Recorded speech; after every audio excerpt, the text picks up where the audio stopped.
Hello and welcome to PwC IFRS Talks, your source of all things IFRS, technical accounting matters, business issues, current standard setting and regulatory updates. I'm your host, Ruth Breedy. In today's episode, we're welcoming back Ian Selfridge to talk about updates on IAS 36 impairment of non-financial assets. That's a big old title. It is.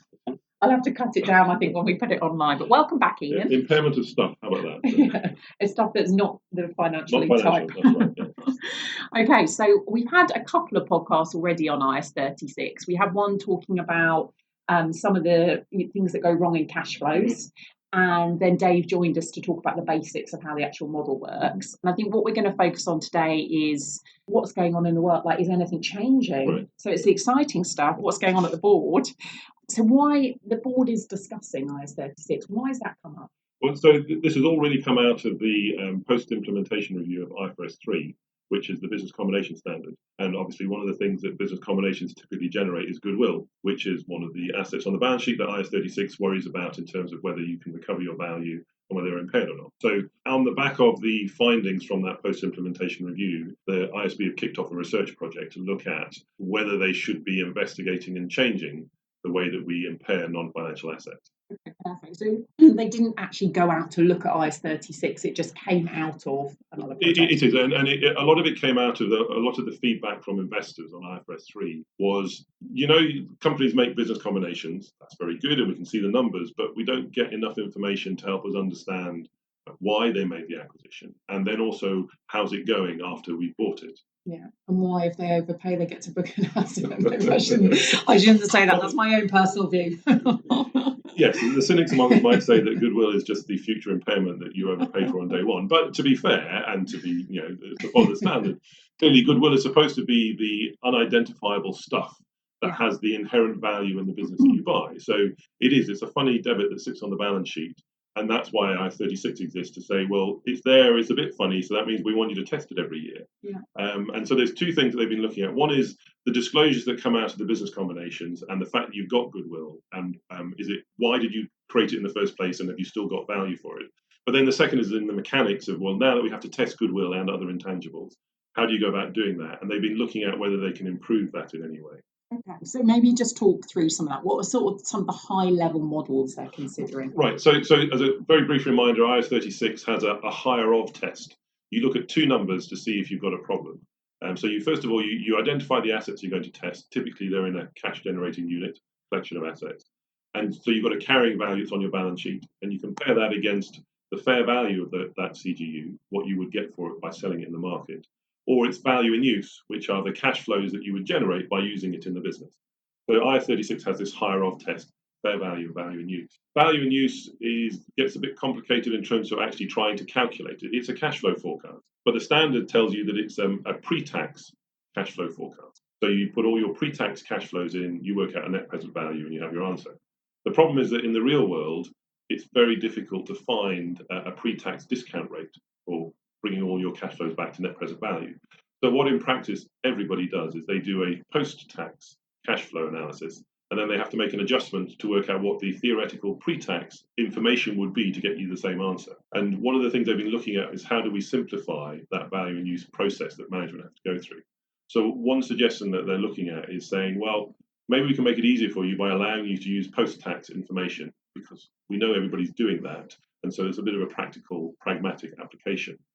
The other side of it is around what cash flows you can include in a value in use. So value in use, by its description, is how are we using the assets at the moment? What are the management's current usage for the assets? But sometimes, particularly when you've got assets that might be impaired, part of the reason is because you're not using them optimally. And you could improve the cash flows by changing the way that you run that part of your business. And that's all about future enhancement of the assets you've got and the business model you have. Value in use at the moment is very strict and says you can't do that. If you haven't actually made the changes, you can't include these future possible cash flows. That's a bit different to the fair value world, where a market participant might say, I look at your machinery, you know what, if you tweaked it, if you added a few bits and pieces in, you could double your cash flows. And so because of that, when I offer you a price to buy that part of your business, I would incorporate some of that future upside in what I'm prepared to pay for you. Yeah. So I'm just going to talk over you. So just as a summary then, so two almost like simplifications of the Yes. VIU model they're thinking of, which I think is brilliant, getting rid of this concept of pre-tax, because I don't know about you, Ian, but I feel like I spend a lot of time discussing that and it's not the most helpful It's not discussion. helpful, no. And then the other point is this future enhancements. The other really valid point you raised is at the moment we have these two models. Yes. We have VIU or fair value. Two of the biggest differences were the two you've discussed. If they get rid of those, are we almost moving to a one model approach? Well, as far as we know at the moment, they're still talking about keeping the two markers, fair value and value in use. You're right. If both of these suggestions actually make it to the paper and become part of the value in use will be a lot closer to fair value. It might still be different, but I'm thinking about, so they're talking about allowing future enhancements into your cash flows, but they're talking about enhancements that it's reasonably probable that management will put in place. And I think that still comes back to how management think they want to run the business. Whereas fair value is all about what the market participant would do. So, of course, management might have a different view to what everyone else might do. And so maybe there'll be a slight difference in that. It will be interesting to see if they do push this through as to whether they'll sit down and analyse how far off fair value it will be. But at the moment, it looks like they're still wedded to a value and use model and a fair value model with a higher off test. Yeah, because obviously the US model is just the fair value. So right. I wondered if we were maybe thinking about that as an option. As far as I can tell, convergence is not on the table. Yeah. It's more of trying to improve what we've got. Yeah. There'll obviously be a bit of an eye to that, I suspect, when they finally bring some paperwork out for discussion papers and exposure drafts and so on. There'll be a conversation around should they change away from that. But at the moment, it looks like they're just looking at how they might improve the value and use model. And so I actually think they're brilliant suggestions, so I'm hoping both of those go through. Are there any other simplifications they're considering? So the other thing is the big picture, the elephant in the room, which is goodwill is a number that sits on the balance sheet and does not go down unless you impair it. Yeah. Right. So we don't have an amortization or depreciation model for goodwill. It just sits there. And the board have been, with the staff, have said, should we look at that again? Because part of, I think, the feedback coming out of the post-implementation review of business combinations and goodwill is this goodwill, the big problem is that it eventually gets written down as an impairment, but perhaps more than one or two accounting periods after everyone else thought it was impaired in the first place. It's a bit late in recognizing it. So an obvious way of doing that is trying to improve the impairment test model, which we just talked about. The other way is to say, actually, maybe the objective should be just to get rid of goodwill over a period of time. So I amortize it over some kind of useful life, or play with the model a bit to make it harder to pass so that you hit impairments more frequently. So first one, trying to amortize it over a useful life has some challenges. What's the useful life of this funny asset in a business that you would hope would carry on forever?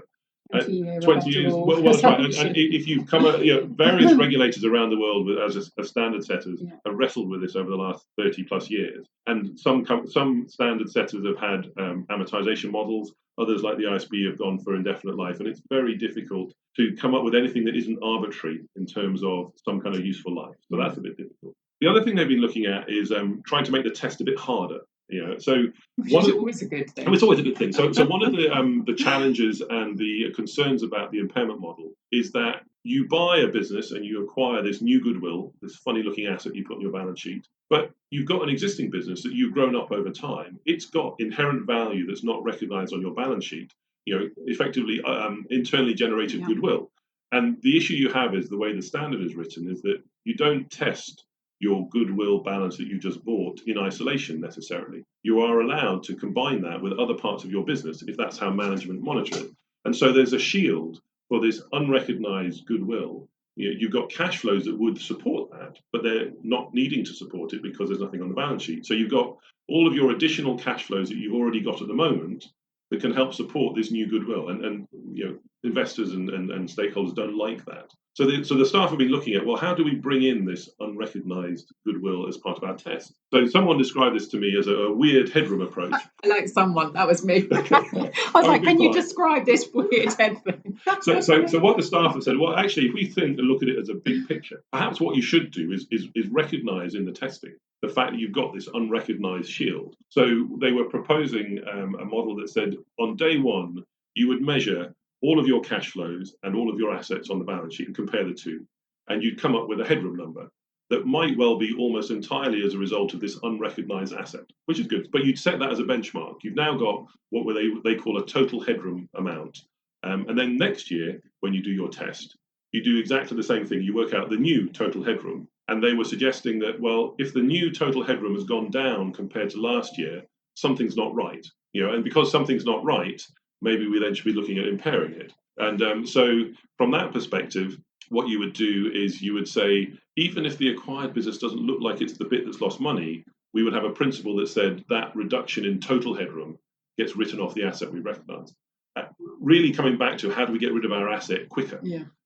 So they put that out as a model to talk about. It's very different to what we do at the moment. Yeah. I think intellectually it's a bit challenging in terms of conceptually how the standard's written at the moment. Practically, it might be a bit challenging in terms of how you do it and measure it. I think the general feedback is, like all these things, mixed. Some people like it. Usually not the ones who are doing the preparing. I imagine. It seems to have been taken off the table, having had some good airing and discussion. Okay, so amortisation still potentially on the table, and we should say they're all tentative. These are all tentative. I think the board is minded not to go for amortisation, and they're minded to stay with the impairment model, which is why they're spending a bit more time looking at how they might improve the value in use methodology and so on. One other thing I think they're considering is how they can improve disclosures. What sort of things are they looking at there? So the two things on that are complaints, particularly from investors, are companies don't give enough disclosure in the first place. In the year that they buy a business, they don't very clearly explain the business objectives around why are we buying this business and why are we paying the money that we are, particularly when you identify goodwill. So that's where you're saying, I've bought a business and they don't have stuff I can put on the balance sheet. I've paid a premium or a difference. And so they're looking for much better disclosures around why that would happen. And then going forward, there's a not enough disclosure at the moment around, so that acquisition I bought last year or 3 years ago, how's it doing? Have I actually met these business objectives I had in the first place? Yeah. And is it performing well? Did my synergies work out? Exactly. Did my synergies work out? Am I being able to get my cost savings, all that kind of stuff? The feedback that they were getting from investors particularly was, we kind of don't know why you bought it in the first place. And we have absolutely no idea how it's performing going forward. All we see is an impairment some years down the line with no real explanation as to why that suddenly popped out. So they're looking at improving the disclosures in both of those areas. Okay. So I think as a summary, the three sort of thing is looking at the VRU model, hopefully making it a bit easier to follow, looking at potentially bigger picture. Should we be looking at how to get goodwill off the balance sheet a bit quicker? And then the third point is where they'll enrich the disclosures as well, so investors understand more around what's going on. So lots of things going on. Like you said, nothing's firm, nothing's final, it's decision. What happens next? Well, so the staff have been researching and they've been putting papers into the board meetings. The due process usually means that at some point we'll get a discussion paper, probably before we get to an exposure draft, which is this is what we think the standard would look like.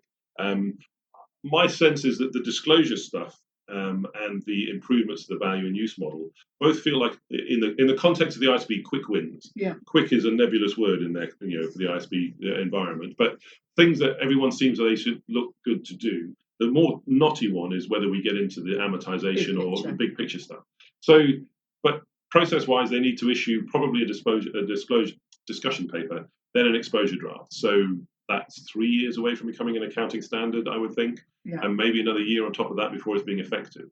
So that's quick in ISB speak, but not in everyone else's. No, in Prepare as well, they're like, exactly. I'll listen to this podcast again in 4 years. Exactly.